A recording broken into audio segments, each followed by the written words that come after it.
clarification tomorrow. Deputy Chairman, sir, Please. I attended the 9th WTO Ministerial Conference at Bali from 3rd to 7th December 2013. The 2001 conference at Doha had mandated a comprehensive development agenda for multilateral trade negotiations. Ever since the WTO was established in 1995, member states were unable to arrive at a consensus on any multilateral agreement. The Bali meet was the first occasion where members were able to reach an agreement. In the backdrop of the global economic downturn of 2008 and the inability of the membership to reach consensus on the full Doha development agenda, it was decided at the 8th Ministerial Conference in 2011 to focus on areas where convergence was possible. Accordingly, after deliberations amongst members in 2012, it was agreed that members would strive for an agreement on trade facilitation, a few areas in agriculture, development issues, and issues of relevance for the least developed countries. Considering the limited sectoral agenda set out at the Bali conference, India decided to bring the issue of procurement of food grains from subsistence farmers for public stock holding for food security firmly on the negotiating table. The existing agreement on agriculture does not bar public stock holding program for food security. However, if food for such program is acquired at administered prices and not at market prices, then it is deemed as support to farmers. WTO rules negotiated in the Uruguay round provided that all such support has to be kept within a limit of 10% of the total value of production of the product in question. However, rules for calculating the support are based on a reference price of 1986 to 1988 without taking inflation into account. India, as part of a G33 coalition of developing countries, proposed an amendment to the WTO's Agreement on Agriculture to change these rules. The proposal is not new. Similar suggestions were tabled by other groups of developing countries. It was also a part of the stabilized draft agricultural negotiating text of December 2008. The G33 proposal met with strong resistance. India, however, stood firm and through sustained efforts managed to bring the US, the European Union, Australia, Canada, and others to the negotiating table. Our proposal and G33 suggestion had several alternatives, including inflation adjustment of administered prices. However, the developed countries effectively blocked any discussion of such proposals. The counter proposal made to the G33 was a 2-year due restraint mechanism to provide temporary protection from challenge through the WTO dispute settlement process, with a number of conditions attached. This would have rendered the mechanism entirely ineffective and have implications for India's policies on procurement and public distribution, including the implementation of National Food Security Act as passed by the Parliament. India's consistent position in the WTO has been that matters pertaining to livelihood security, food security, and rural development are of vital importance. Special and differential treatment is a must for developing countries.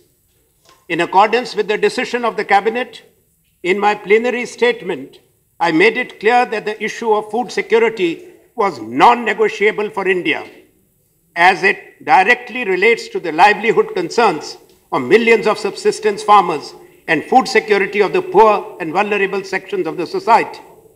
I underscored that an interim solution cannot be a temporary solution, nor be terminated, and must remain in place till such time that a negotiated permanent solution is in place. I also stated that without a satisfactory decision on food security, we considered the Bali package as lacking in horizontal balance and would therefore not be able to lend India's support to it. Though a concerted bid was made to isolate India at Bali, Our principal position resonated with the developing countries of Africa, Asia, and Latin America, including South Africa, Mauritius, Brazil, Egypt, Nigeria, Kenya, Zimbabwe, Namibia, Uganda, Argentina, Tanzania, Cuba, Bolivia, Ecuador, Venezuela, Nicaragua, Sierra Leone, Nepal, among the few countries which stood by India. The African Caribbean Pacific Group, the LDC Group, and the African Group of countries also lent strong support to India's position that a solution had to be found to the problem raised by India. We were able to build a broader coalition of support, forcing both the US and the EU to cede ground. India declined a country-specific carve-out and insisted that protection must be available to all the developing countries. After intense negotiations over 3 days, a few hours before the conference was scheduled to end, a revised draft text was placed before the membership, which addressed our core concerns. It provides for an interim mechanism to be put in place and to negotiate for an agreement for a permanent solution for adoption by the 11th Ministerial Conference of the WTO. In the interim, until a permanent solution is found, members will be protected against any challenge in the WTO under the Agreement on Agriculture in respect of public stockholding programs for food security programs. It unambiguously stated that the interim solution shall continue until a permanent solution is found. By implication, India will have the flexibility of providing support to its farmers without the apprehension of breaching its WTO entitlements. It has also effectively led to a commitment from all members of the WTO to work on a permanent solution as part of the post-Bali work program. Now we will be preparing for these negotiations for arriving at a permanent solution. Countries which do not run such public stockholding programs also retain the flexibility to introduce them if they so wish to. I would also like to make it clear to this august House that nothing in the aforesaid agreement impinges on our food security program for the poor and vulnerable sections of the society, which is very much part of our sovereign space. This has never been part of the negotiating agenda in the WTO, nor can ever be allowed to be. On trade facilitation, our proposals on customs cooperation and those relating to agricultural exports found acceptance amongst the membership. The trade facilitation agreement, which was also endorsed by India, is basically aimed at greater transparency and simplification of customs procedures, use of electronic payments and risk management techniques, and finally faster clearances at ports and cargo terminals, all of which would reduce transaction costs and bring about enhanced trade competitiveness. Many of these have already been implemented by India as part of a broader effort for liberalization and simplification of procedures. I would like to conclude by saying that the Bali ministerial meeting was a landmark one in the history of the WTO. It reaffirmed India's leadership role amongst the developing countries and also demonstrated our diplomatic ability to build a broad consensus. We were able to arrive at a balanced outcome which secures our supreme national interest. India was key to arriving at a breakthrough and shaping the first agreement since the creation of the WTO 18 years ago. India's constructive approach in negotiations has been acknowledged by all the member states. We have managed to retain the centrality of the development dimension in the Doha round. A positive outcome at Bali has also strengthened the credibility of the WTO as an institution. We have been able to give a clear signal to the world that while India is prepared to engage, it will not accept an unbalanced agreement. It will under no circumstances compromise the fundamental issues pertaining to food security, livelihood security, and the welfare of its subsistence farmers and the poor. Thank you. Now, clarification on statement by Minister Sri Arun Jaitley, Honorable LLP. Yes. So I'm quite conscious of the fact that a large number of our colleagues are also keen to go back, so I'll try and be as brief as possible. But there are some important issues, so it may take a little time, sir. So the Honorable Minister has made a statement yesterday on the 9th Ministerial Conference of the WTO at Bali. So before I come to the specific clarifications and queries, just a brief point on the manner in which the old adverse agenda of the WTO against developing countries seems to have come back. I say this because Indian agriculture is in a precarious state. You have over 60% of the people dependent on livelihood on agriculture. Agriculture contributes only about 15% to the national GDP. And therefore, compared to the services sector, the manufacturing sector, our agricultural sector is highly vulnerable. And therefore, the national concern for agriculture is legitimate. As far as global distortions in agricultural trade are concerned, these global distortions have never been because of any lack or denial of market access by developing countries. These have essentially been on account of subversion of global agricultural trade, on account of high subsidies by the developed countries, particularly the United States and the European Union. The figure which is globally mentioned is over $400 billion of subsidies. If you cut across all the green boxes, the blue box, the amber box, subsidies are concerned. Having said this, sir, just one more comment as an introduction, and then I'll put the queries. On basis of the draft agreement dated 6 December 2013, the original agreement on agriculture, which was entered into in 1994, itself is loaded against the developing countries. It is loaded against the developing countries because the maximum support or subsidy that developing countries are allowed in order to support their farmers is a 10% de minimis. And this 10% de minimis is based on the 1986-88 prices. Now, between the cost of food grains in 1986-88 and 2013, I don't know whether the increase has been 700% or 800%, but it's bound to be in several 100%.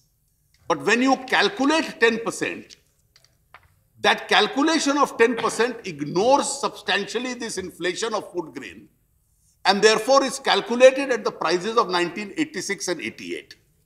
Now, on account of this, we have now to look at what the draft agreement at Bali is. And I'll now straight away come to my objections as far as Bali is concerned.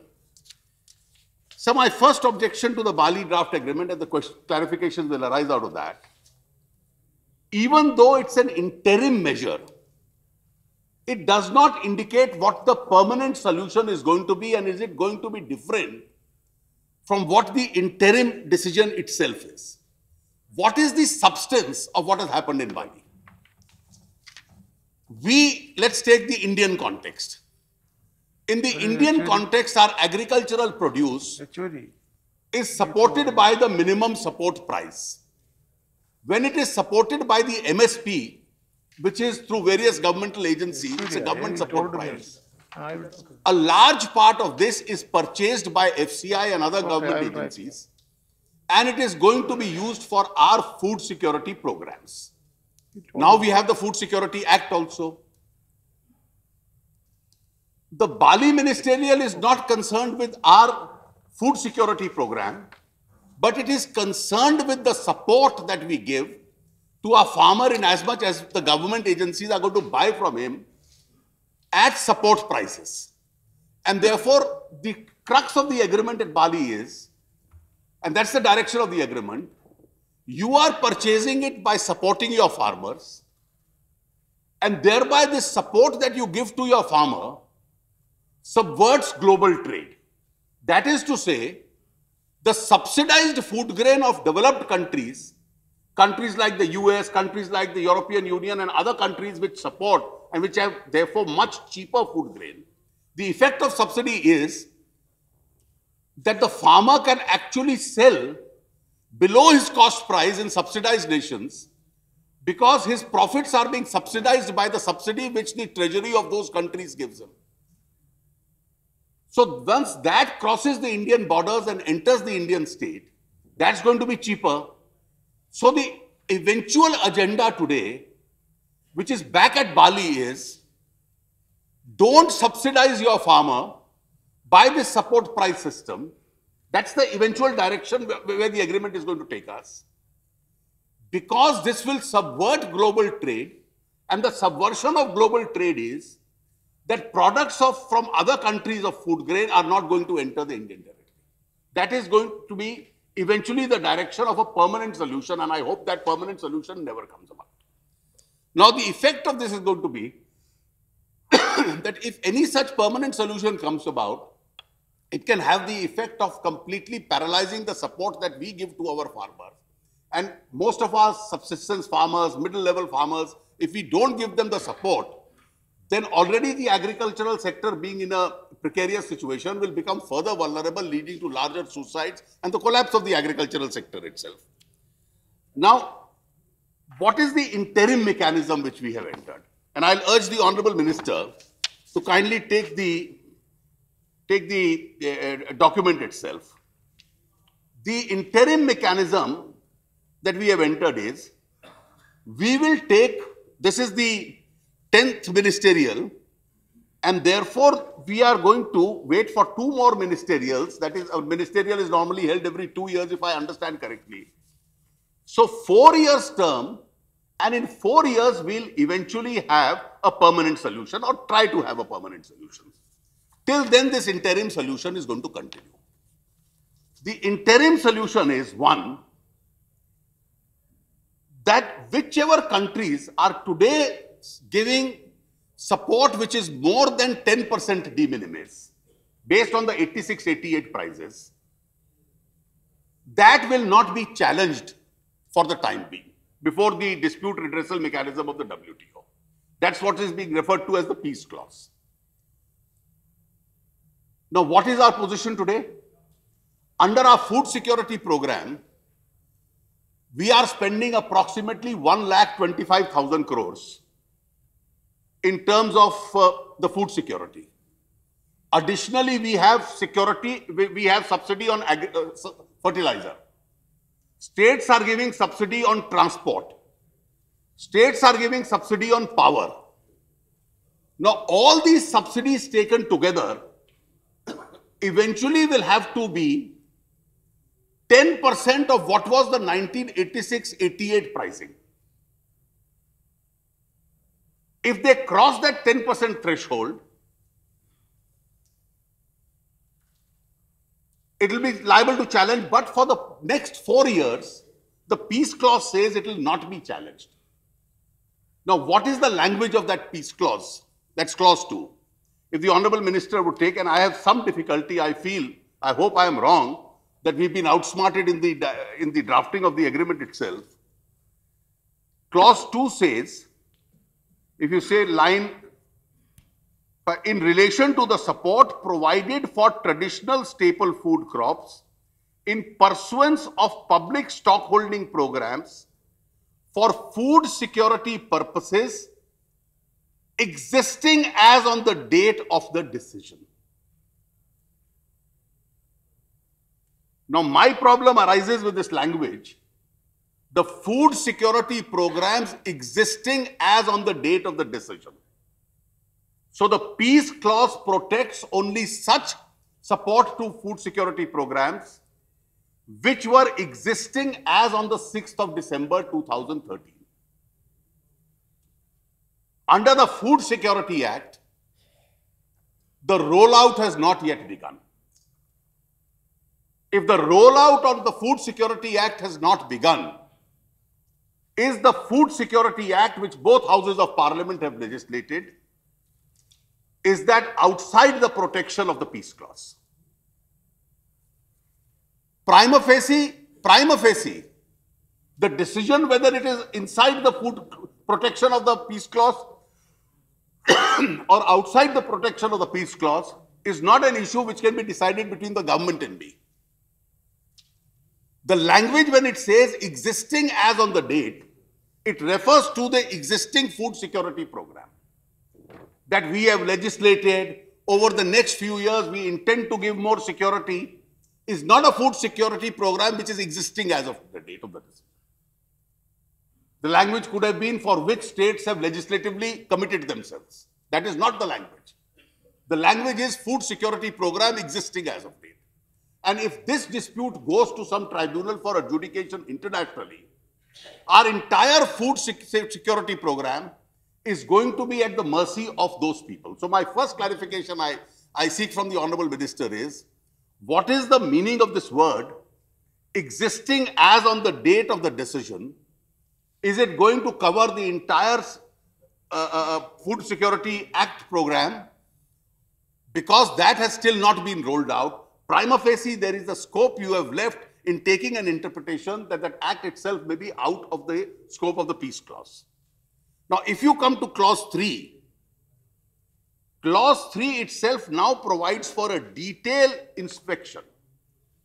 The detailed inspection I won't read in order to save time, that we have to give various details, they can ask for details, then there are details we have to regularly give, which effectively means that all our food security programs are now open to international inspection. Is that a correct understanding? Now comes my most important objection as far as the Bali document is concerned, and I don't think it leaves any scope for ambiguity. Please turn to clause 4. The peace clause declares peace as far as challenging before the dispute redressal mechanism of the WTO is concerned. That if there is a violation of 10% de minimis, it can't be challenged before the dispute redressal mechanism of the WTO. That's the peace clause, I concede. The peace clause does not cover countervailing duties. The peace clause does not cover anti-circumvention duties. The peace clause does not cover safeguards. Now, clause 4 makes it very clear. And I'm reading clause 4. Any developing member seeking coverage of programs under paragraph 2 shall ensure that stocks procured under such programs do not distort trade or adversely affect food security of other members. Now, this is a part of, not the peace clause, this is a part of anti-circumvention and anti-safeguard, which is an entirely different area other than the peace clause. Now, kindly see the way this is drafted. This means the first objection I have, and I seek the minister's clarification, ordinarily when countervailing or anti-circumvention duties are imposed, the member nation challenging those duties, imposing those duties, has to show that there is a violation which has taken place on account of which he is imposing these duties. Here you have shifted the onus, and the very first 3 words indicate that any developing member seeking coverage of the program under para 2. So if there is a, let us, instead of any developing member, let us use the word India. India is seeking coverage of its food security program under para 2. So India has to ensure that its trade does not distort, that its program does not distort trade and does not adversely affect the food security program of other countries. So the onus of ensuring that there is no distortion and the food security program of some other country is not affected is on India. If I can't ensure that, on all my other exports, whether it is manufactured goods or it is any other exports, we are liable for anti-circumvention duty or any other form of countervailing duty, which means the entire gambit of other exports are going to be adversely affected if these duties are imposed. Now, how is it that it will be alleged that such programs can distort trade? As I indicated, 1,25,000 crores in the Food Security Act, fertilizer subsidy, transport subsidy, power subsidy. prima facie, in the very first instance, this is going to cross the 10% subsidy. And if it crosses the 10% subsidy, tomorrow any developed country is coming up and saying,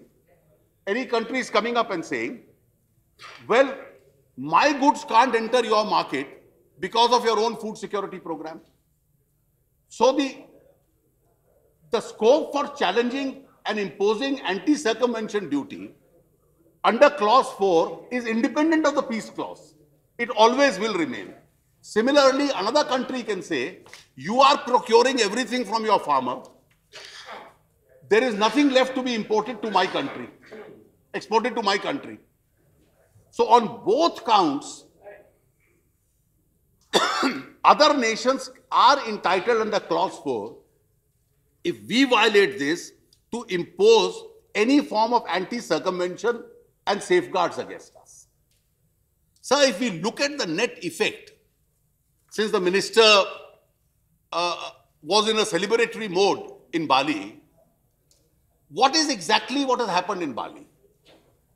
In Bali, instead of putting a permanent ban on this and imposing this 10% limit, they adjourned the whole matter for further decision for 4 years. In the meanwhile, India has had to pay a cost. The cost which we have to pay is, one, we have opened, it is only open for existing programs and not for future programs. B, we have opened ourselves for international inspection. C, we have opened ourselves for anti-circumvention and anti-countervailing duties. And D, we have conceded as far as trade facilitation is concerned. Now, I have no personal difficulty with trade facilitation. It will domestically help us. But please remember, and please confirm whether this is correct, that trade facilitation is a part of the single undertaking.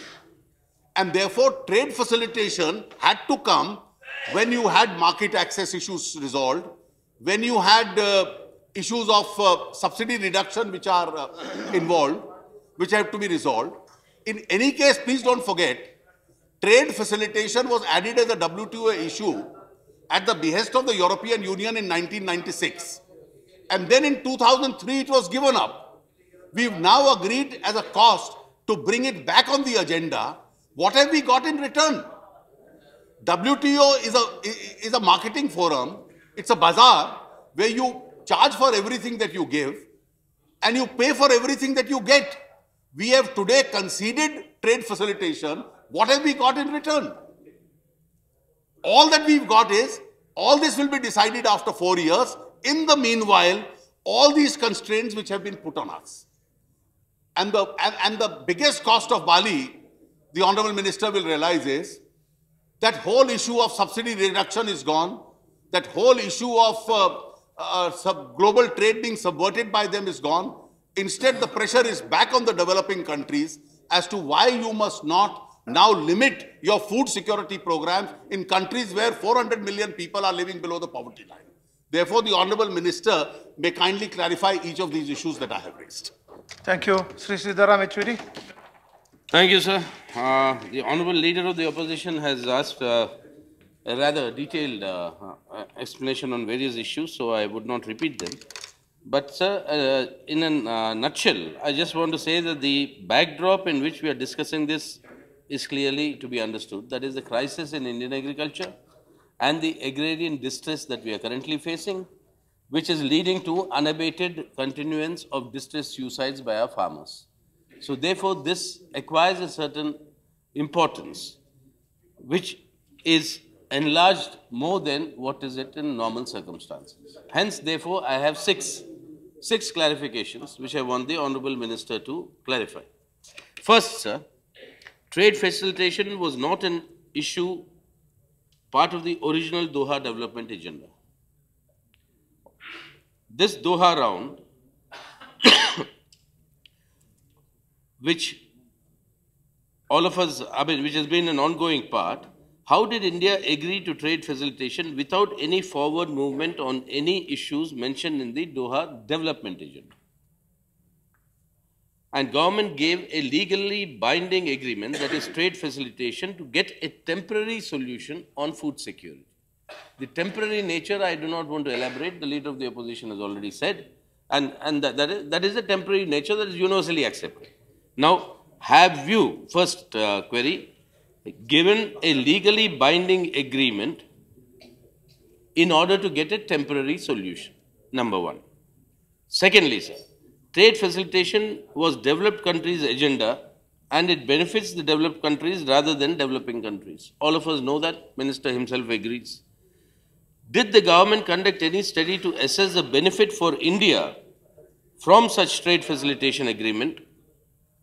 Why is that not made public if it was done so? Thirdly, according to the Honorable Minister, many aspects of the trade facilitation agreement are already being implemented by India as autonomous policy measures. So therefore, there was no danger in agreeing to this trade facilitation agreement. Sir, there is a clear difference between autonomous policy measures and a legally binding agreement. Because autonomous policy measures are our autonomy. We can withdraw whenever we want, we can change them, we can amend them. But the moment it's a legally binding international agreement, we are bound by it. So through this agreement, India has legally logged our policy measures and submitted ourselves to the WTO dispute settlement mechanism. That is how I read it, sir. In other words, if we are implementing these measures ourselves, why do we need a legally binding agreement which will bind us in the future and open to dispute mechanism? Fourth, how is the government going to implement this trade facilitation agreement? What is the cost of this implementation? If you're going to meet this implementation cost through flow of foreign funds, then you are opening up to FDI your entire services sector. And as the Honorable Leader of the Opposition said, today agriculture contributes less than 20%, maybe 15% to your GDP. Your services is about 60%. So if you want foreign funding, it has to come nowhere else but services, in which case we are just making our economy much more vulnerable. Then, sir, the fifth is that what it appears that in order to gain this interim mechanism, which will operate till a final mechanism is found. We've heard that final mechanism may be 4 years down the line. That is, in order to achieve this interim mechanism, we have conceded our position on many of the other issues in our urge to get this interim mechanism to save our existing Food Security Act. My clarification is that, yes, we passed the Food Security Act. I am not happy. I want it to expand further. Now, according to your agreement in Bali, my reading is you cannot expand it any further. Now, that is one. So, therefore, you are already constrained yourself to the existing one, number one. My sixth question, sir, therefore, it follows from this, is that from our understanding of the entire Bali mechanism and how the advanced countries are subsidizing their agriculture, no country will be allowed any measure that will affect market mechanisms. That is, a minimum support price affects the market mechanism. A subsidized food of that is, you're fixing the price of sale price of food for the consumers is a market mechanism. So in other words, what it means is that if you have to resort to non-market mechanisms, the only other option is direct cash transfers. So is this the mechanism or the excuse through which the direct cash benefit scheme is going to be brought in, saying that we are internationally bound by this agreement? Therefore, we have no option but to bring in the direct cash. Now, we all know the pitfalls of that direct cash transfers.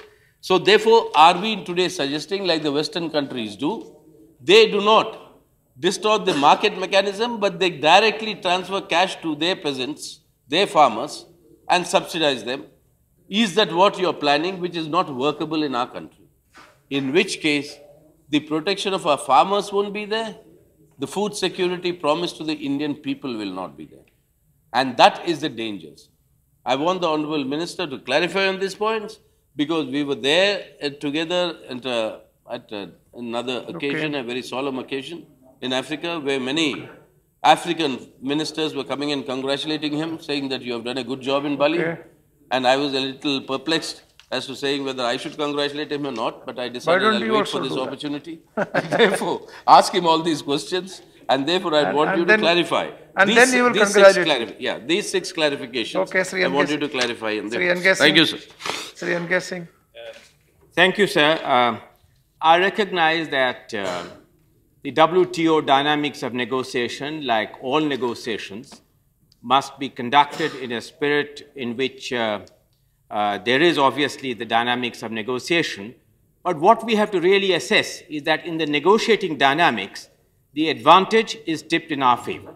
Now, for the reasons which I share, which the leader of the opposition has raised, that it does not look that in the fulcrum of trying to evaluate the gains from Bali, the balance is tipped in our favor.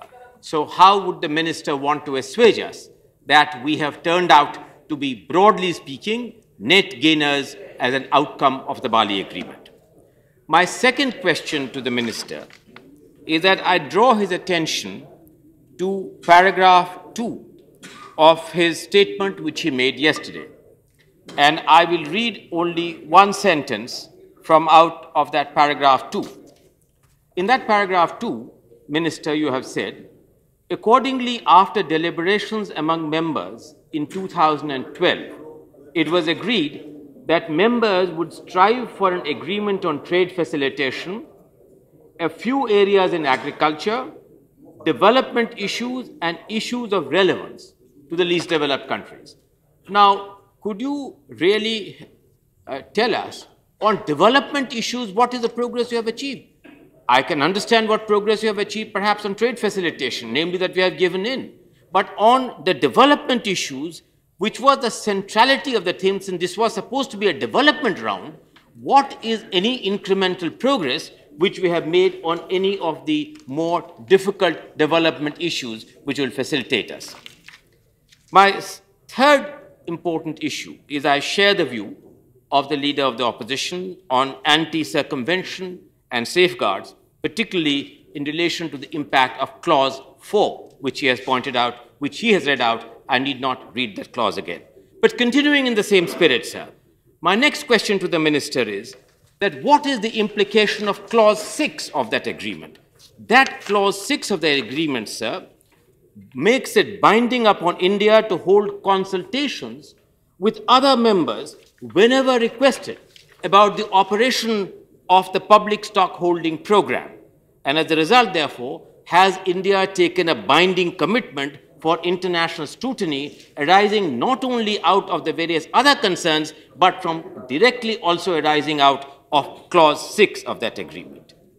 Similarly, sir, there are other clauses in which we have lent ourselves to open-ended, unbridled powers on other WTO members to scrutinize us, to answer questions, to downsize our food security program to conform to what they believe would be acceptable.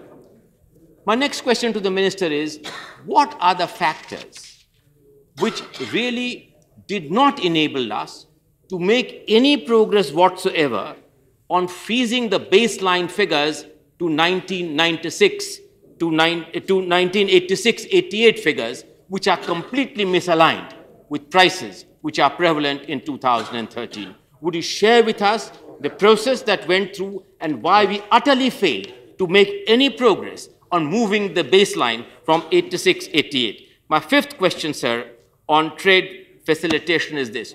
Who gains from the trade facilitation? I recognize that in a give and take, you need to take on also some commitments. But if you look at one broad picture on trade facilitation, India's trade as a global trade is 1.6%. 80% of global trade benefits really the more developed countries. So the trade facilitation measure on which they were desperately keen, and looking at our minuscule position, sir, clearly the advantage is tipped in favor of the developed countries to whom really the bulk of the benefit. Yes. Two other questions, sir, and I will finish very quickly.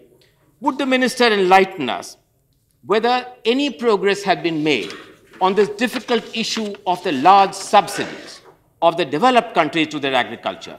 Sir, the volume of that subsidy and the value of that subsidy is $1 billion a day. Have we made any progress whatsoever in relation to persuading the developed countries in knocking out that? Indeed, sir, they continue to gain from the amber box, which really entitles them to subsidies to produce more, from the blue box, which entitles the subsidies, gives incentives to limit production, and what is worse, from the green box, namely that in the name of environment and livestock production enables them to give further subsidies. Yes. The seventh thing is, would the minister share with us any progress in relation to production sharing contracts and in relation to production matters? And finally, would you share with us the attitude of the developing countries, particularly some important developing countries like China, in the conduct of these Bali negotiations? Okay. Sri Ashok Ganguly. Mr. Chairman, whatever, Mr. Minister, through the chairman, whatever I've read, and I'm a layperson, I was going to stand up here and compliment you and the government of India for having achieved something which has eluded us for several years. And when Mr. Lamy was the head of WTO, I wondered whether it was a World Trade Organization or a Western Trade Organization. However, while complimenting you of having revived the Bali round and getting a breather for 4 years, I share the concern which has been raised by the LOP and Sri Yechuri. I understand Mr. Yechuri was part of the delegation to Bali. And, no. Well, then I'm wrong. I withdraw. Part of the delegation to South Africa. Or to South Africa. But I think the minister, I cannot imagine that this country's future food security and the protection of 60% population of this country, which depends on agriculture, which produces 15% of GDP, and hopefully it will produce more part of the GDP, that it would have been the government of India's intention to sell off those obligations and rights. So I cannot believe it, and I'm a bit shaken up. I'm not shaken up by the shouting, but I'm shaken up by the points that have been raised. And I'm sure the Honorable Minister will give some clarification. Because the point of the fact is that if we barter off our right to food, assurance to our people, then what remains of India? So I can't believe, Honorable Minister, that you would have been any party, you would have walked away from Bali or from wherever else in the world, because the biggest shame in this world is what I think the WTO have not been able to challenge and question, is the Western and developed nations' subsidy to their farmers and their continuous pressure to the developing world to be able to export their surpluses to other countries by restricting the growth of their own agriculture. And I think by agreeing to the peace agreement at Bali, what you have done is, number one, again exposed the hidden agenda of the developed economies. You have protected the rights and responsibilities of 33 countries. And I think you need to clarify what, if you did not have a chairman from one of the BRIC countries or one of the developing countries, I don't think it would have been possible. However, a number of apprehensions have been raised, and I think you are going to provide clarification to those apprehensions. But I conclude my question that I do not believe that I have any question in my mind that, Honorable Minister, you would have entered into an agreement which would have tied us hand and foot in 4 years' time and exposed us to ill winds, which would not serve Indian farmers and Indian Food Security Act as it has been intended to, because that is one of the biggest movements in this country, the right to food. And I cannot see that being bartered away. But some valid questions have been raised, and I will again compliment you. It has not been easy. You had to defend yourself. You could have walked away from the peace agreement. It would not have served any purpose. You did not. You found a solution along with 33 other countries. There were supplementary agreements on customs and trade facilitations, etc., which must not be overlooked. Therefore, Mr. Chairman, we await the clarification of the Honorable Minister, but I compliment you and your colleagues who went with you to Bali for having faced very tough winds and having navigated India through it with some distinction. Thank you, Mr. Chairman. Thank you, Mr. Ganguly ji. Shri Bandyopadhyay. Share the concern mentioned by the Honorable Leader of the Opposition that I read this last sentence of the Honorable Minister's statement. It will under no circumstances compromise the fundamental issues pertaining to food security, livelihood security, and welfare of the subsistence farmers and the poor. Excellent. But, sir, the point is the agreement itself subverts agriculture. Now, if this agreement itself subverts agriculture, then where is our food security? It is just becomes a platitude without any, a hollow platitude without any basis. So, sir, I would like to know from the Honorable Minister exactly what are the measures he has contemplated, as a cabinet contemplated, because it's not his subject, agriculture is somebody else's subject, but cabinet is responsible, that measures we have taken to prevent, to protect the interest of the Indian farming community. Just simple, what measures have you taken to protect the interest of the Indian farming community so that they do not suffer from the onslaught of Bali or any other agreement? Sir. Next, Sri Y.P. Trivedi. No, one second. Y.P. Trivedi. আমরা এখানে বসে যাব 24 ঘন্টায়। महंगाई पे तो बहस ही नहीं, वहाँ पे इतनी लंबी बहस नहीं, जबकि देश को महंगाई से पीड़ित देश है। हम लोगों को सवेरे कहा कि ये भी महंगाई से कनेक्टेड है। ये भी उससे कनेक्टेड है। Yeah, this is also connected with the price rise. Yes. We are a part of WTO. कदम करेगा, okay.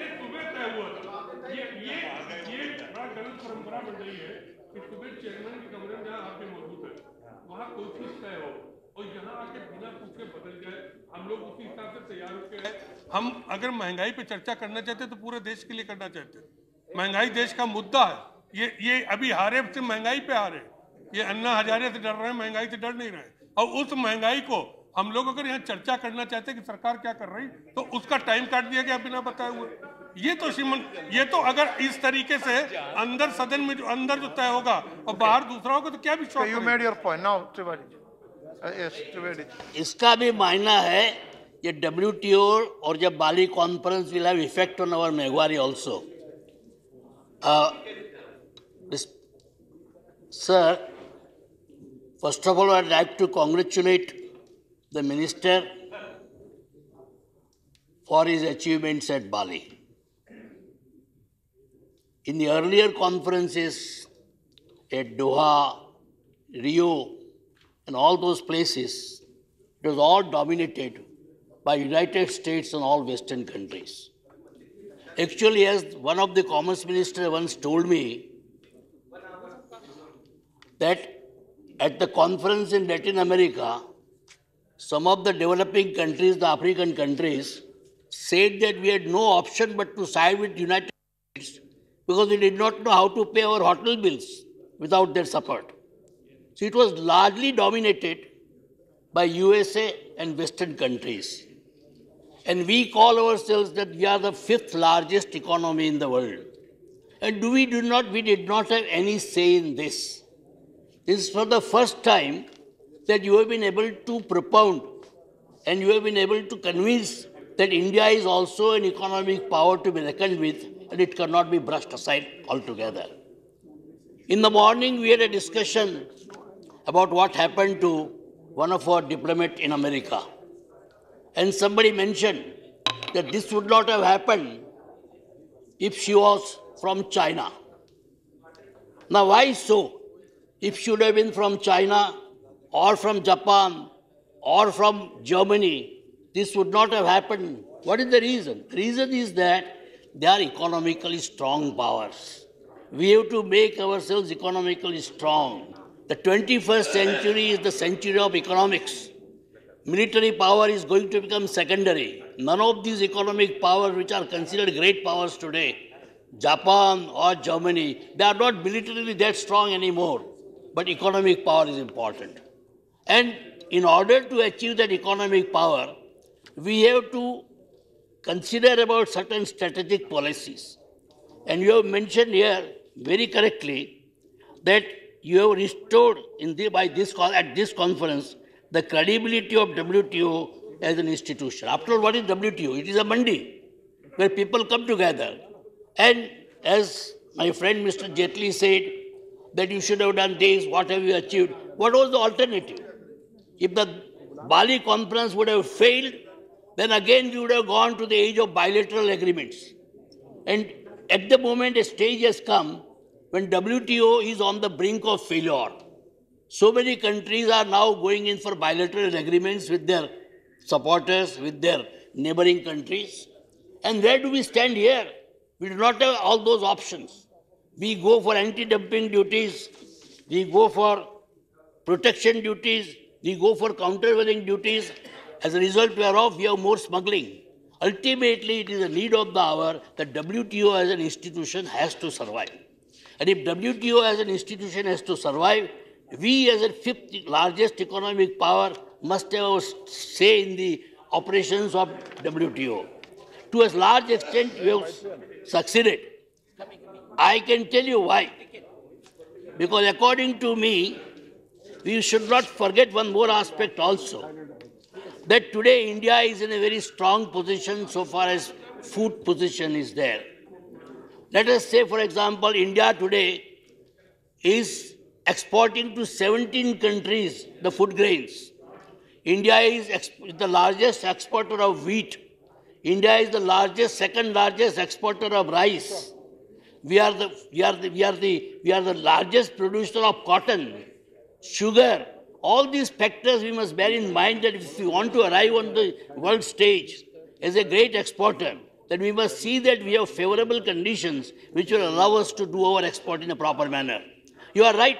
So many questions have been raised, and you will give answers to all of them. And you will point out that what was available to you at that time, now we have got a 4 years breathing period. Within that 4 years breathing period, we will be able to achieve much more. Our food production will rise. Our minimum support price also may not be that high anymore. And our farmers by themselves will be sufficiently strong. Let us look about future. And I think if we take that into consideration, then you have seen to it that the conference at Bali would have otherwise failed. Today we have seen that some agreement is arrived at. And what is most encouraging is this, that so many African countries, so many countries, from developing countries have supported India's stand. And you could get these things in spite of all the obstacles, all the objections you had. For that, once again, I congratulate you. Whatever you have achieved in 4 years, it will have far-reaching effect, and I think we should take that into consideration. Thank you very much, Sri Naresh Agarwal. Sri Naresh Agarwal. माननीय सभापति जी,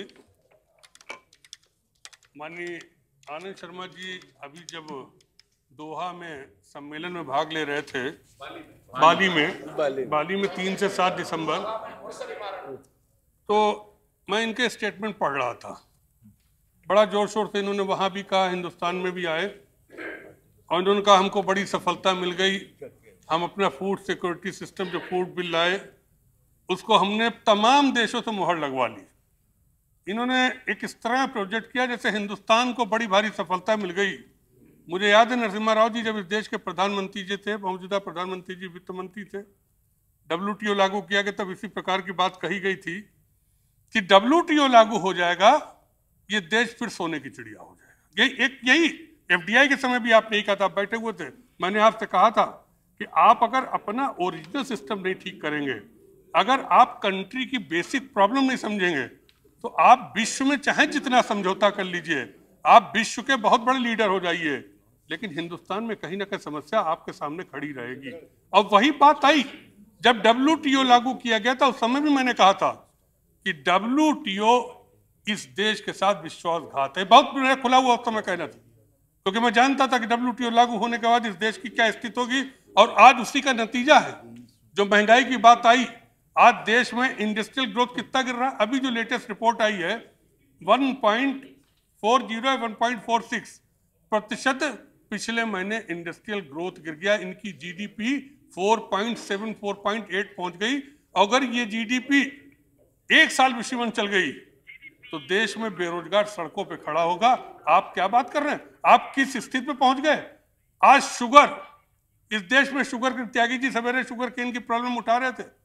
श्रीमान, हमारे यहाँ sugar surplus, लेकिन हमने sugar को India import करने के लिए अलाउ कर दिया, नहीं इंपोर्ट अलाउ कर दिया, हमने रॉ शुगर को इंडिया में इंपोर्ट करना अलाउ कर दिया।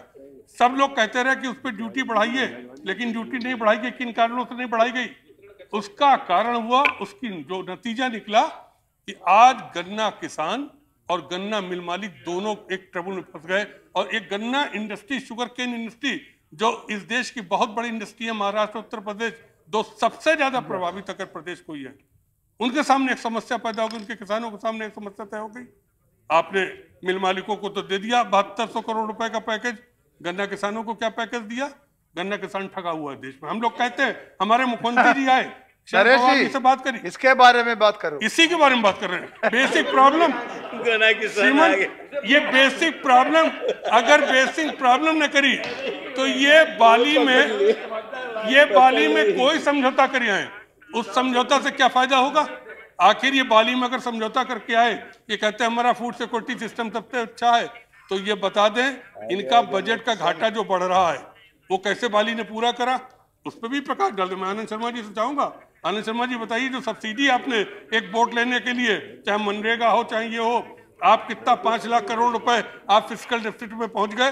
और 5 लाख फिस्कल डेफिसिट के बाद आप कह रहे हैं हमारा देश बहुत तरक्की कर जाएगा, क्योंकि दोहा में हमने तमाम उन देशों को भी राजी कर लिया अपने साथ, बाली में उन देशों को भी राजी कर लिया अपने साथ जो WTO के मेंबर नहीं थे, जिन्होंने WTO स्वीकार नहीं किया। आज आपका रुपए का मूल्य कितना हो रहा है? तो प्रश्न पूछिए, रोज मैं पढ़ रहा हूँ रुपए का मूल्य। अभी प्रश्न पूछिए, महंगाई चरम, अभी प्रश्न पूछिए। नहीं, मैं उपसभापति जी दोनों एक दूसरे से जुड़े हुए हैं, ऐसा नहीं है। आनंद शर्मा जी अगर विदेश में हिंदुस्तान का कुछ समझौता करके आए, उस समझौता का क्या रिपरकेशन होगा।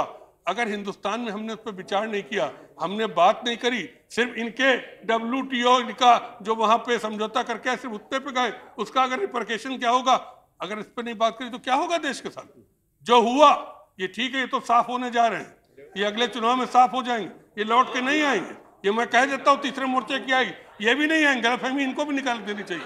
ये दोनों जिस तरह मिलके लोकपाल इन्होंने पास कर लिया, दोनों ने मिलके अन्ना हजारे से समझौता करके जैसे लोकपाल पास किया, उसका नतीजा देख लीजिए, देश के सामने आ जाएगा। लेकिन ओके, नाउ कंक्लूड कीजिए, प्लीज कंक्लूड। मैं इनसे कह दे रहा हूं, please conclude. Anand Sharma ji, WTO Hindustan में WT हो जाएगा विदाउट टिकट।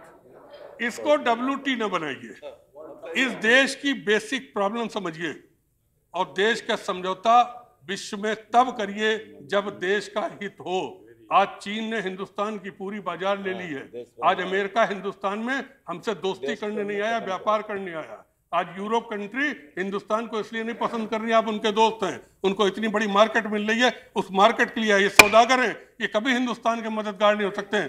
तो इस बारे में ओके,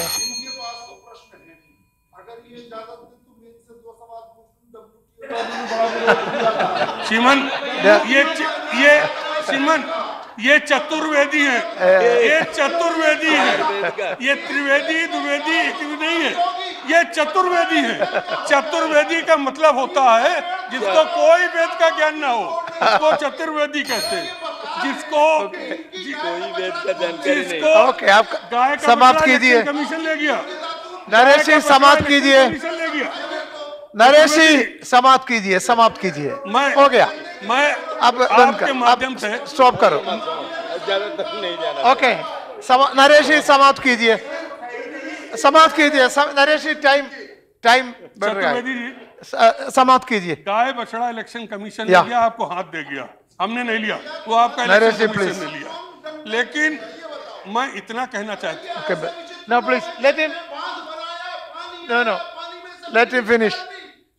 चतुर्वेदी जी बैठिए, चतुर्वेदी जी बैठिए,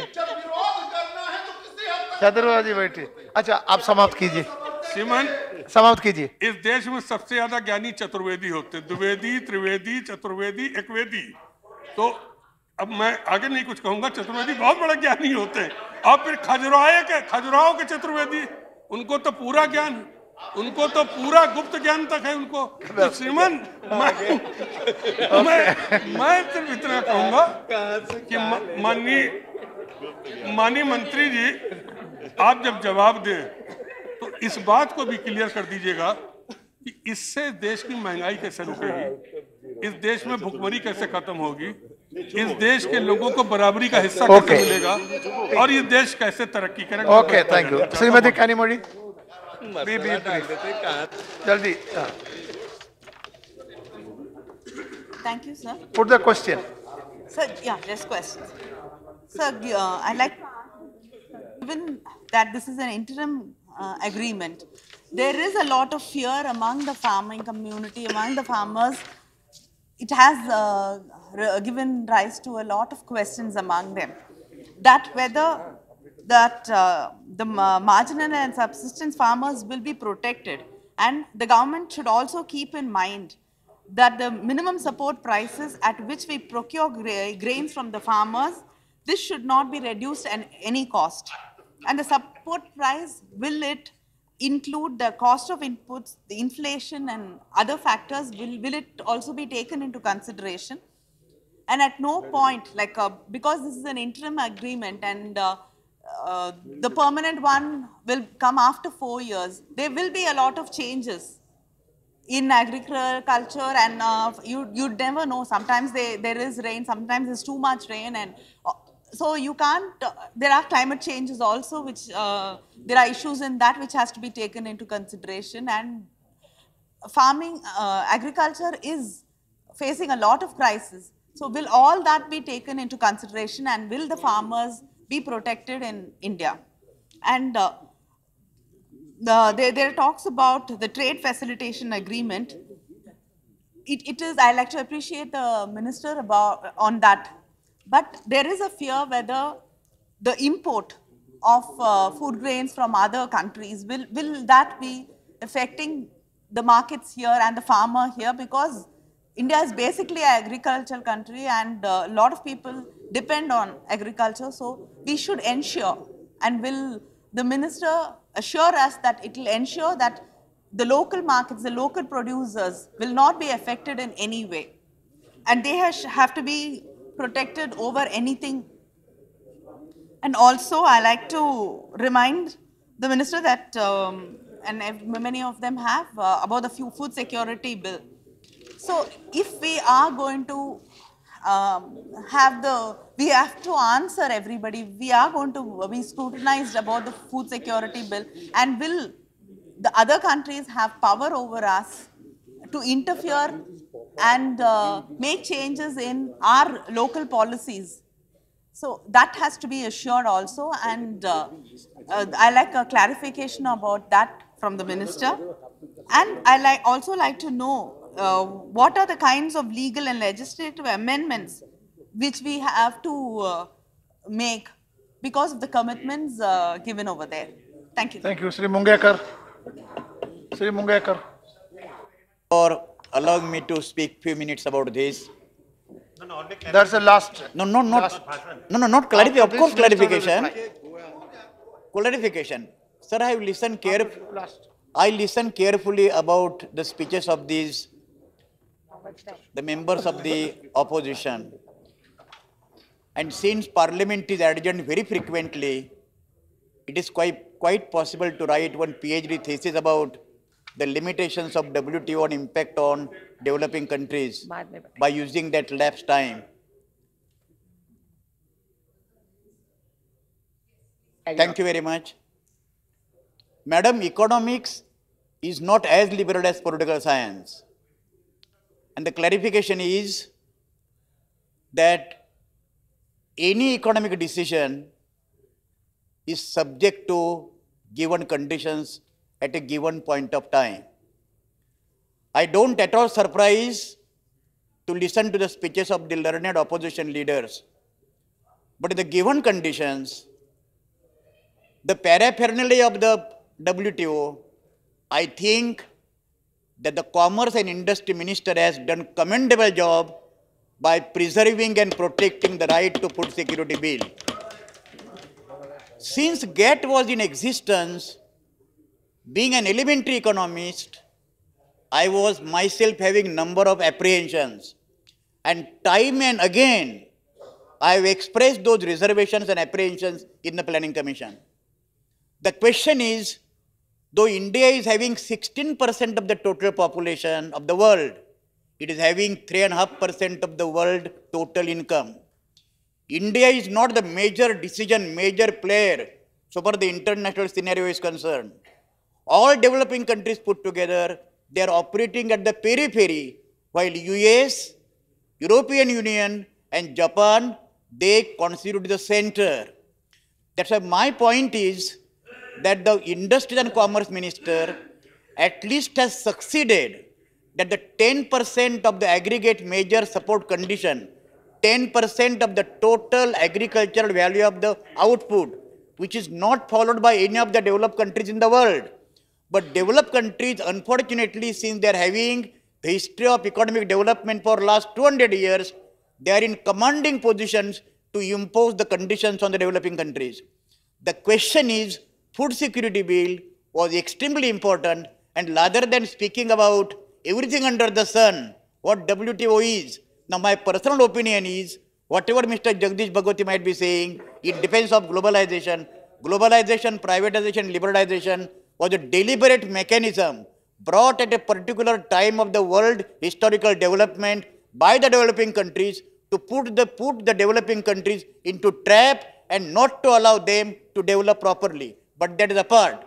My question is, having agreed to some of the criticism made by the learned oppositions, this aggregate measure support exemption under the peace clause is up to 217. That's why we shall be able to protect and implement the food security scheme only up to 217 under the peace clause. What exactly going to happen and what measures government is going to take after 217? Every sensible economist in the world who doesn't accept the hegemony of US, European Union and Japan, for them the criticism of WTO is just elementary. Thank you very much. Thank you very much. Now we'll have the Minister speak. Thank you, Madam. Just one thing, Mr. Minister, if I may, with your permission. Can you also please clarify what was the role of China in this entire deliberation? Where did they stand and how did they affect us?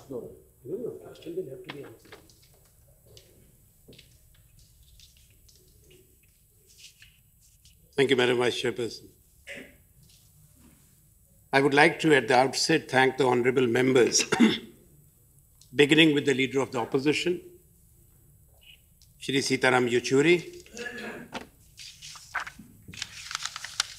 Shri Naresh Agarwal, Shri Bandyopadhyay, Shri Tripathi, Shri N.K. Singh, Dr. Ashok Ganguly, Shri Satyavrat Chaturvedi, and Professor Munger, for raising some very fundamental issues. Listening to them and the Leader of the Opposition, made one thing crystal clear to me, and that is that perhaps whatever the narrative has been about the MC9, the 9th ministerial meeting in Bali,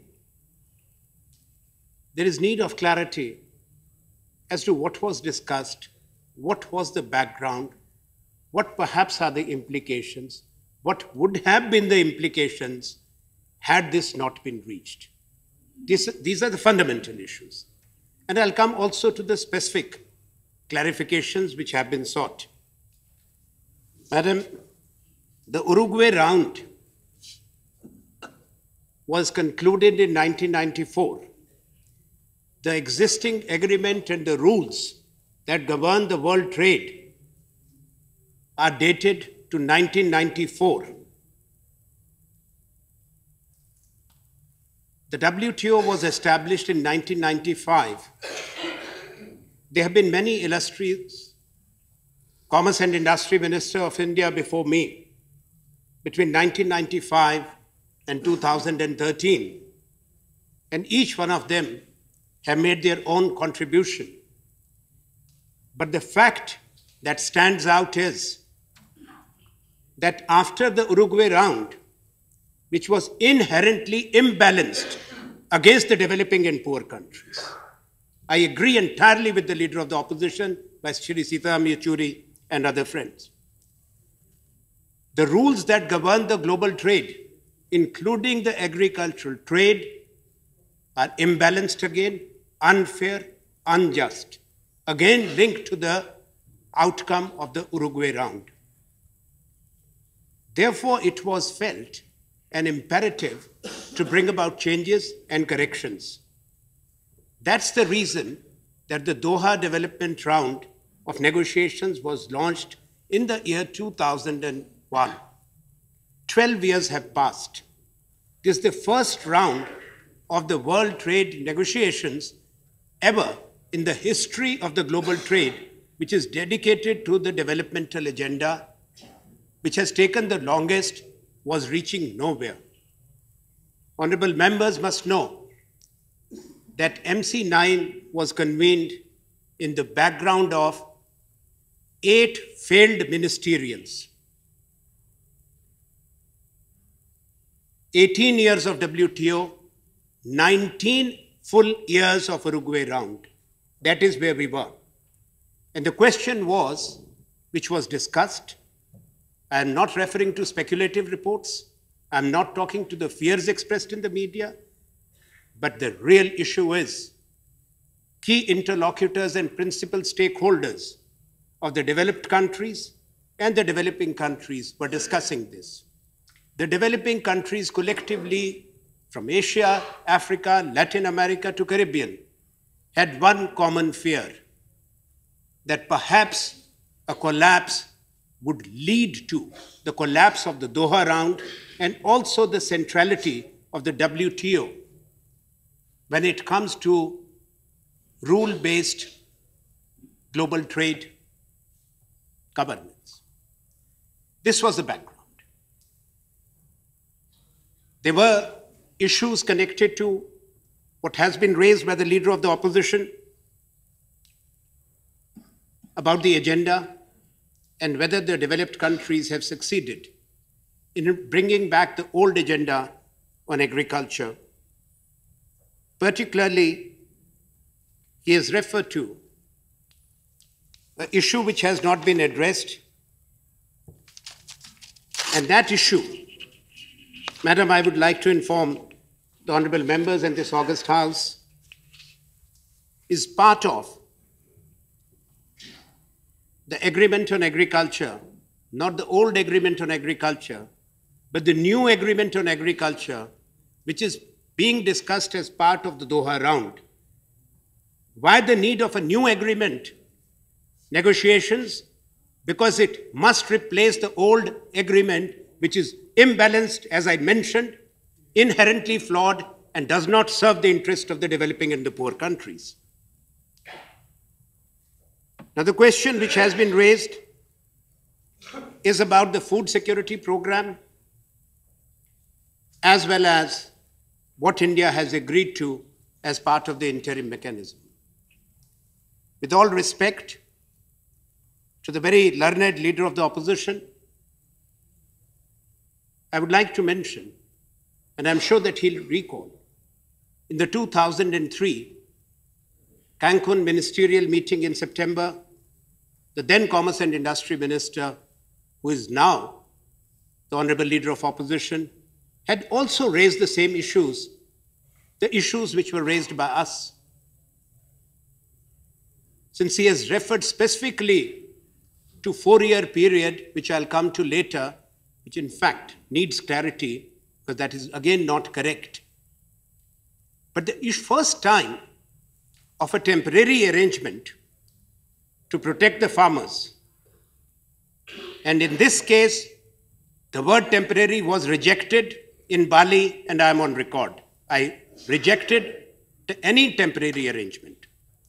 But the first time a transitional arrangement was discussed, I must remind, not to be taken otherwise, was in Cancun, when it was said there has to be a calibrated approach to market access and correct vis-a-vis reduction in distortions in agriculture with a transition period.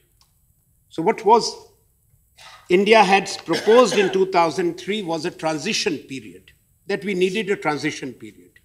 In 2003, but in 2013, whether in Geneva, and I must compliment our negotiators who have worked hard. They belong to this country. They don't belong to any political party. They carry the mandate, and they negotiated very hard. They negotiated hard at a time when there was one particular agenda being pushed, that was the developed countries' agenda, and India had insisted that there must be a horizontal balance for the Bali agenda. And horizontal balance includes what? 3 elements of agriculture which were agreed. But there's the TRQ, there's the tariff rate quota management, the export competition, which was an issue concerning the developing countries, the LDC package, and the G33 proposal on food security. G33 is a group of 46 developing countries. Indonesia is the chair.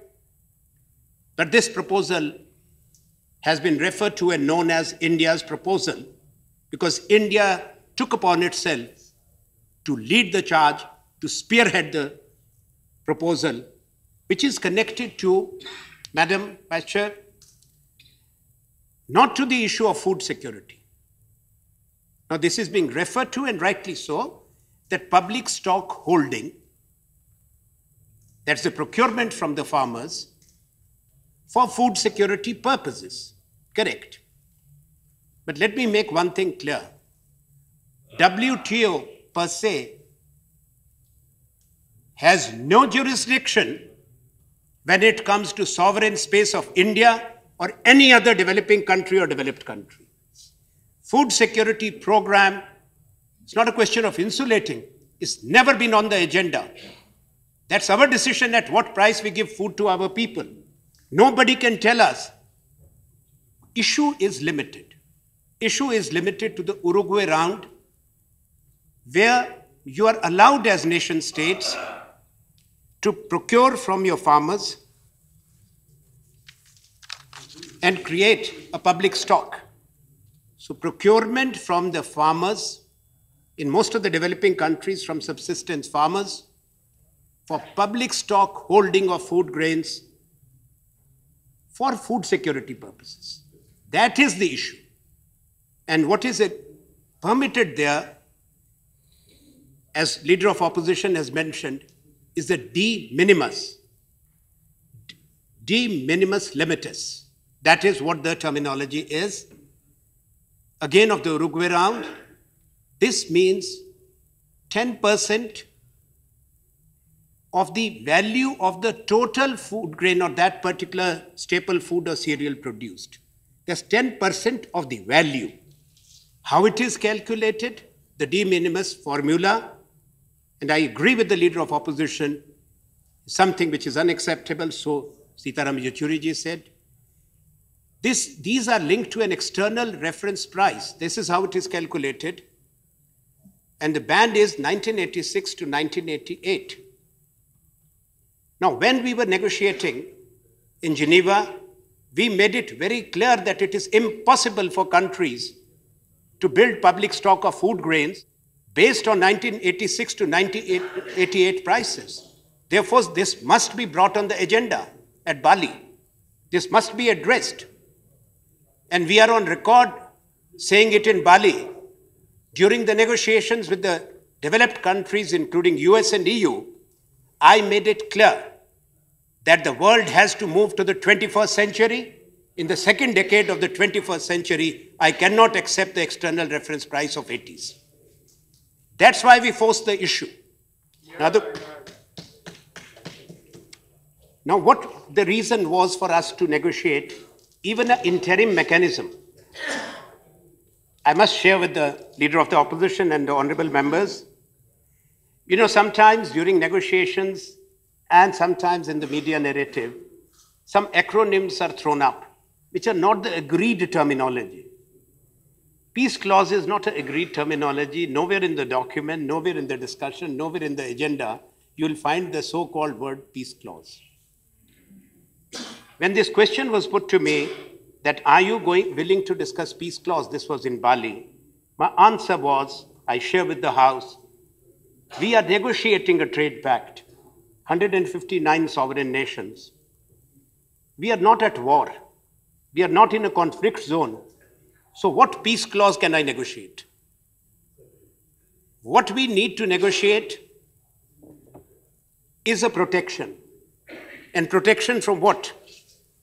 We were in danger because of 86-88 prices and the need for enhanced procurement of food grains, madam, in India and other developing countries. Our food security program, and I would like to share with the House, there are 14 other developing countries in Asia, Africa, and Latin America who have similar food security programs. They are other countries. So their food procurement will go up, and the calculation based on 86-88 price, they will be in breach and invite penal action, penalties because of the Uruguay round. So the need was that whether I should not have, or India should not have discussed this. If India had not discussed this, there was no protection. We would have breached the de minimis because of the food security program, because we cannot, if we are allowed to move to this century prices, we will not be in breach for a long time to come. Therefore, what has been agreed is purely an interim mechanism with the best endeavor is to reach a permanent solution. Permanent solution does not mean a poor solution. Permanent solution does not mean that based on the Uruguay round, permanent solution will be based on the Doha round. Permanent solution will be which addresses all these issues. There will not be any permanent solution which compromises the interests of India, its farmers, its food security, or for that matter of all other developing countries. India does not stand alone, we speak for others also. Now, this has been agreed to, finally, after 7 days of hard negotiations. But it is not, I would clarify to the Honorable Leader of the Opposition, only for 4 years. No. If they find a permanent solution, which is a negotiated permanent solution that is notified, it could be in 4 years. But we did not stop there. We insisted, and if you read beyond that, the very next sentences say, or until a permanent solution is put in place. So in 4 years, the question was put to me, what will happen? Nothing will happen. You will not be vulnerable to any challenge under the Uruguay Round Agreement on Agriculture for breach of de minimis, irrespective of how many years until an agreed, negotiated permanent solution is put in place. That is what we have achieved. Now, Honorable Leader of Opposition also asked that it will include, the calculation will include the fertilizer subsidies, the transport subsidies. With all respect, I'll say no. That understanding is not correct. The input subsidies on fertilizer, power, water are not included in de minimis. They are not. They are covered under Article 6.2 of the Agreement on Agriculture, which are available to the developing countries. They are not included in the de minimis. De minimis calculation is based on what we procure from our farmers. The wording is on administered prices. In case of India, it is the MSP, that is the minimum support price. All other subsidies which were referred to by Shri Arun Jaitley ji are not included. Only amber box subsidies, which he knows very well, which are most trade distorting, are covered by de minimis.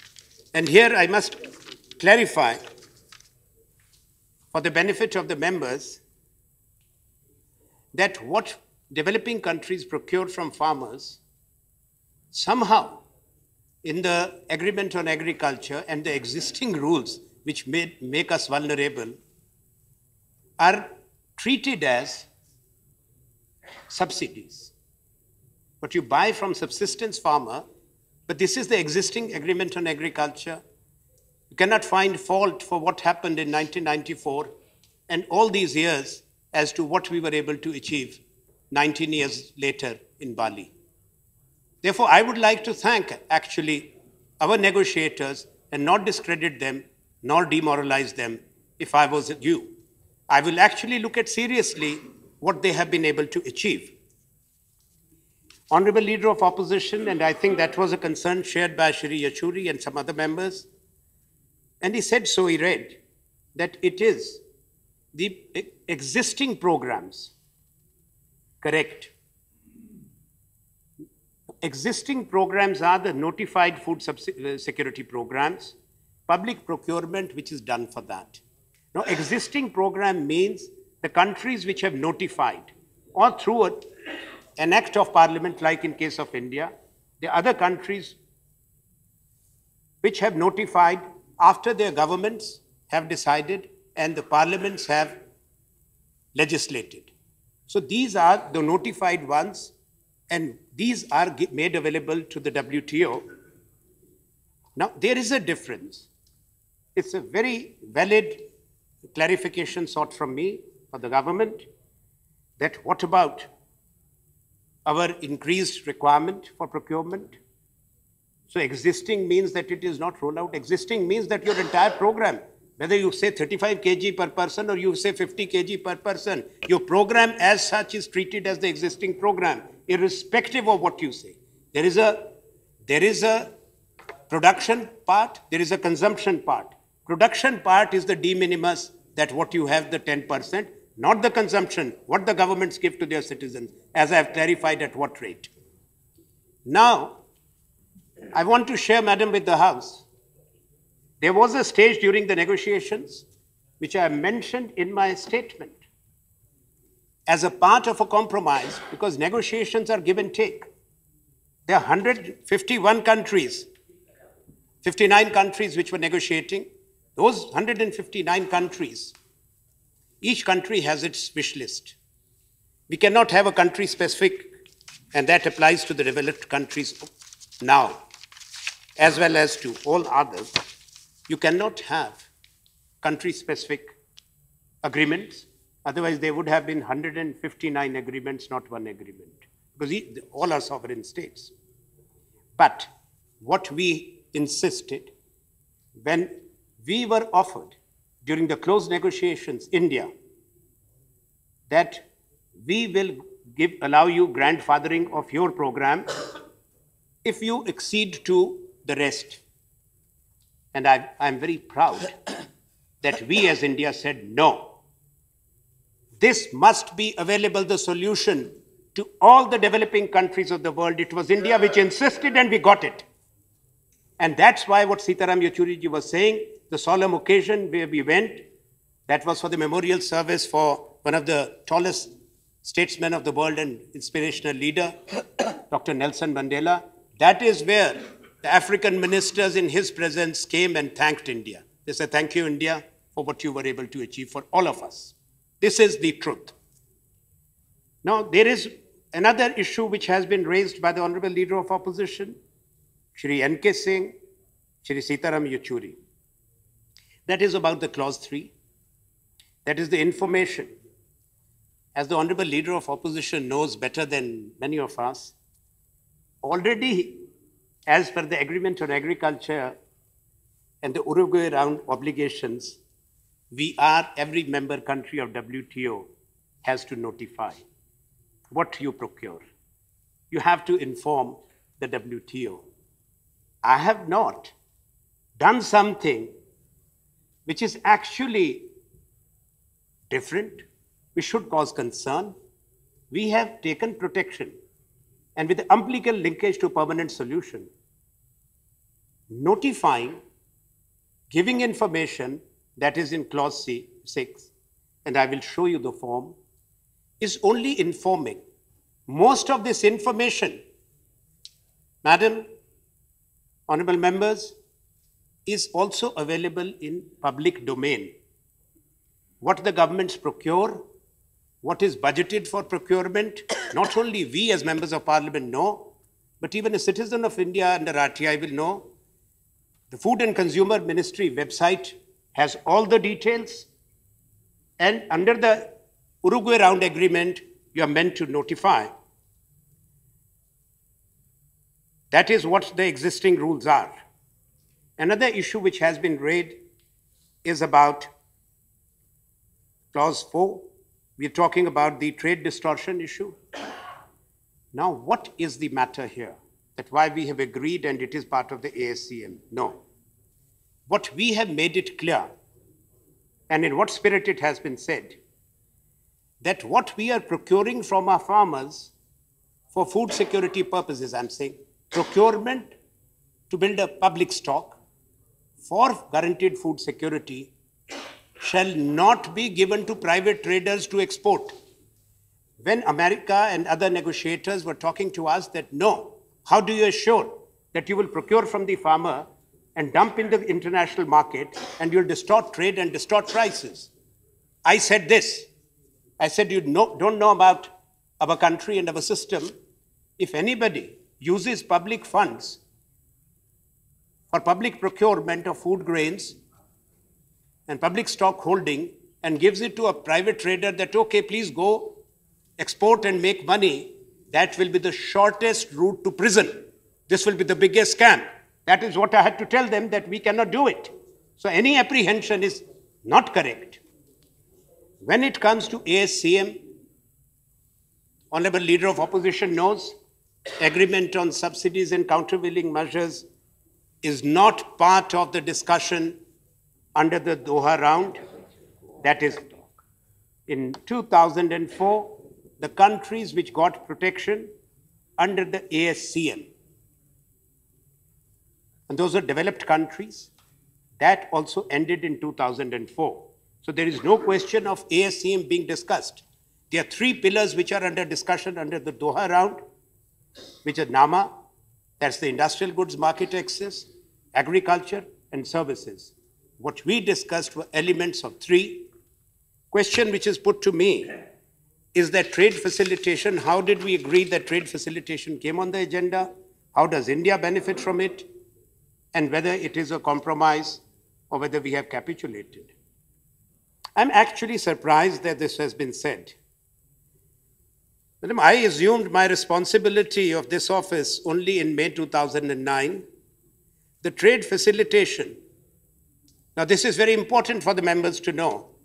The trade facilitation was taken as a part of the negotiations following the Singapore round.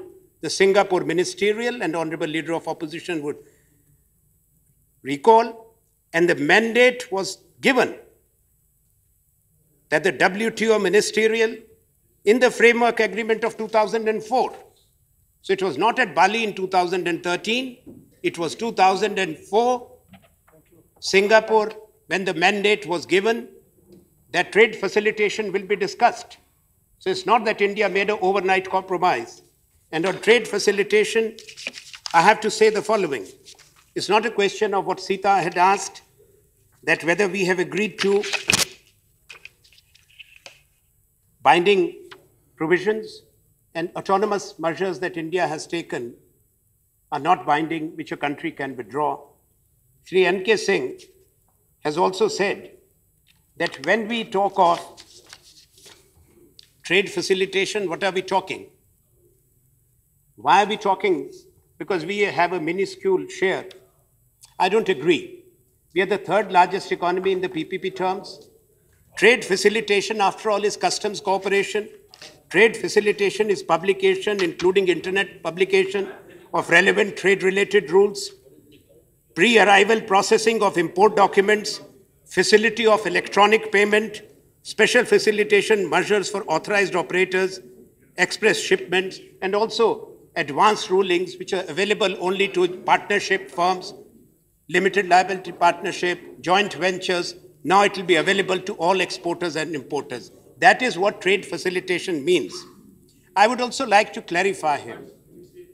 Most of the things we have done, which are part of the foreign trade policy for 5 years, unveiled in August 2009, India has done the following. First, e-applications. Every filing by importers, exporters is electronic. All payments are electronic. India has done away with the multiple filing of the applications. India has ensured electronic data interchangeability of all air and port, cargo terminals. They all are linked, and there is electronic data interchangeability. You file an application in one place and automatically it will be available, can be accessed, downloaded anywhere. Bank realization certificates, electronic, 24/7, port functioning and major airports, cargo terminals, air cargo. India has already done it.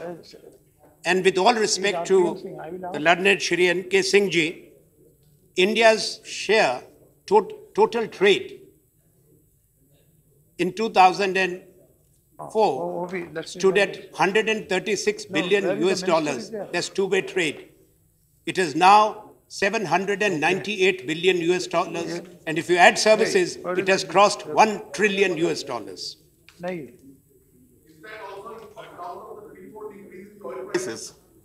Well, this is a big bill. Well, that is something which neither you can control the oil price nor me. $25, the Brent crude grows up to $115, obviously international trade will go up. So why are you taking credit for that? I think I would like to then say that, no, then let me give you the due credit, that it was not even 70 billion when it comes to exports, and now it is 309 billion. Should we take credit? And will you give it to us? I expect that, Grace, with a smile. Well, unless and until, with due respect, I like Mr. Goel a lot, and I'm sure he has a bright future ahead.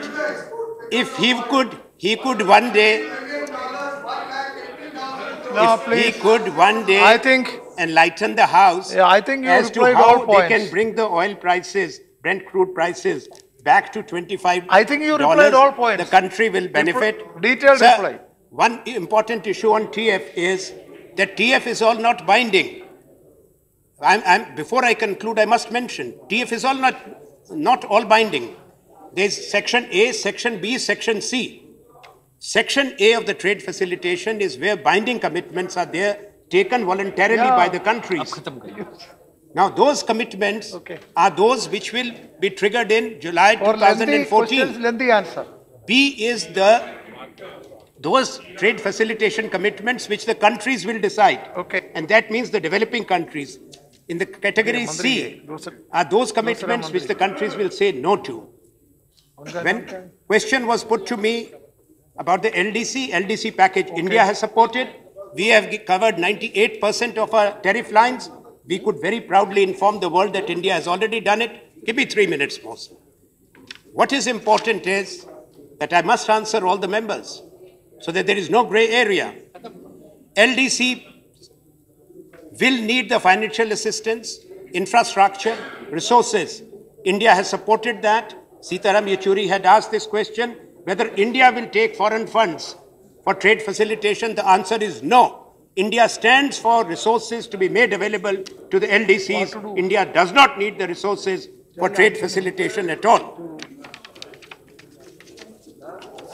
Lastly, the process, lastly means अंतिम में. अंतिम में ये कहा गया कि दूसरे देश आके देखेंगे. कंसल्टेशन का मतलब है आप ये जांच बताएंगे, सूचना देंगे, जिसका मैंने ब्यौरा दिया, और सूचना का फॉर्म यहाँ पर है. उससे ज़्यादा सूचना आपको फूड कंज्यूमर मंत्रालय की वेबसाइट पे मिलेगी. कि क्या इंस्पेक्शन होगा? नहीं. स्क्रूटनी होगी? नहीं. कानी मोरी जी ने कहा कि क्या आप एमएसपी कोई कम कर सकता है? बिल्कुल नहीं. No. MSP will only go up. MSP will not go down. Procurement will only go up. Nobody will interfere. I would like to conclude, sir, by once again. Yes, it is true. I